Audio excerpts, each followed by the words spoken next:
Have you ever been in that spot, that really tough spot where you've got a friend you absolutely love, but they just won't stop complaining about the leadership at your church? It is such a delicate and honestly an incredibly common situation.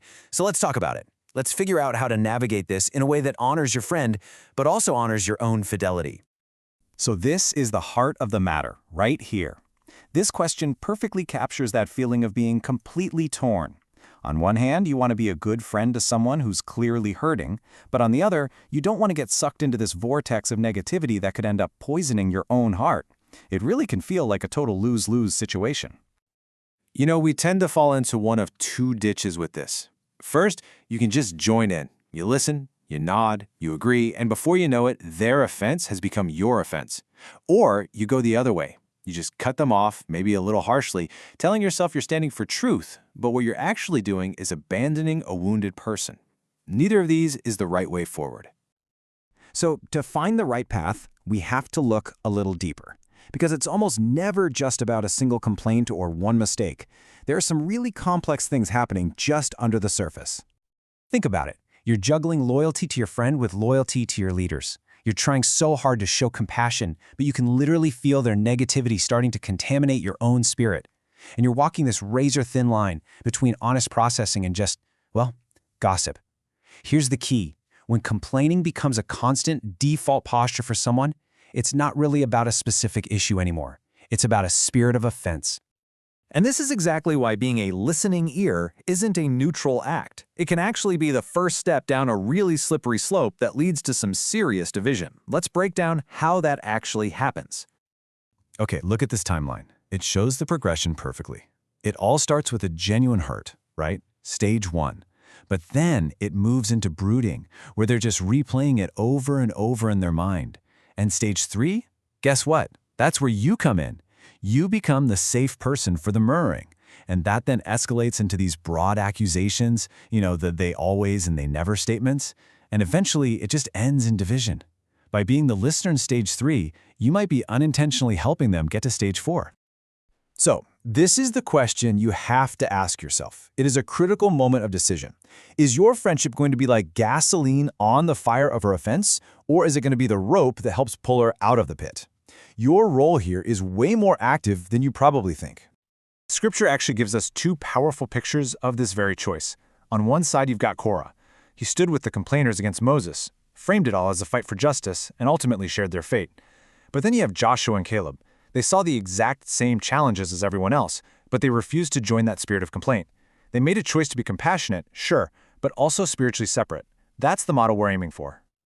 Okay, so that's the diagnosis. Now for the practical part, what do you actually do? Well, here is the 6-step action plan for how to truly help your friend without hurting your church, your leaders, or your own heart in the process. We're going to walk through each of these 6 steps. First, protecting your heart. Then changing the conversation, pointing to the right channels, speaking the truth, setting boundaries, and finally, praying. Let's start with the foundation. Step 1 is absolutely foundational. And listen, this isn't selfish, it's obedience. Before you can help anyone else, you have to decide deep down that your heart is not for rent. You make a firm internal decision, I will not adopt someone else's offense. That single choice gives you the strength for everything else that follows. Okay, next, you've got to change the dynamic. Your friend sees you as a safe place to dump her complaints. You need to gently but clearly signal that something has changed. When she starts up, you could say something like, I hear that you're really hurt, but have you talked to them directly about this? You see, you're not shutting her down, you're just closing the door to being a complaint bin. And that leads right into step 3. Instead of letting her talk about the leaders to you, you encourage her to talk to them. This is the biblical model, right out of Matthew 18. You can even offer to help her think through what to say. Now, if she consistently refuses to take this healthy step, that's a major red flag that her goal might not actually be healing. It might be just justifying her anger. If the pattern just keeps going, real love means you have to be a little more direct. You might need to say, I love you so much, but I'm concerned. The way we keep talking about leadership isn't healthy for either of us.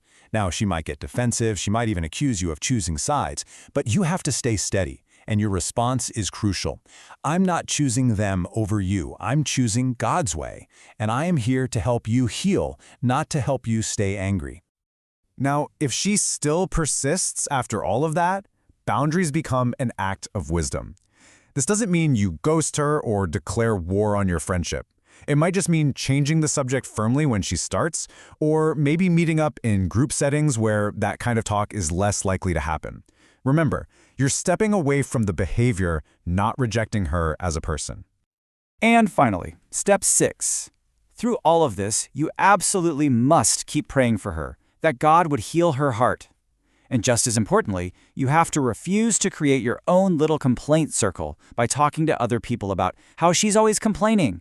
No, you're fighting a spirit of division, not the person who's caught up in it. So when you put all of these steps together, it leads to this really powerful reframing of what it actually means to be a loving, loyal friend in this incredibly tricky situation. This right here illustrates the core mindset shift. You move from that old way of thinking that love means I have to just passively absorb someone's offense to a new active understanding. True love means helping them get out of their offense. You start to realize you don't actually have to choose between your friend and your leaders. You can be loyal to your leaders and still be incredibly kind to your friend. So in the end, this isn't about choosing your friend or the system. It's about choosing how you're going to stand with Jesus in handling both of these relationships with integrity and with love. So the final question is really for you. Which friend will you choose to be? The one who co-signs the complaint, or the one who lovingly helps guide towards healing?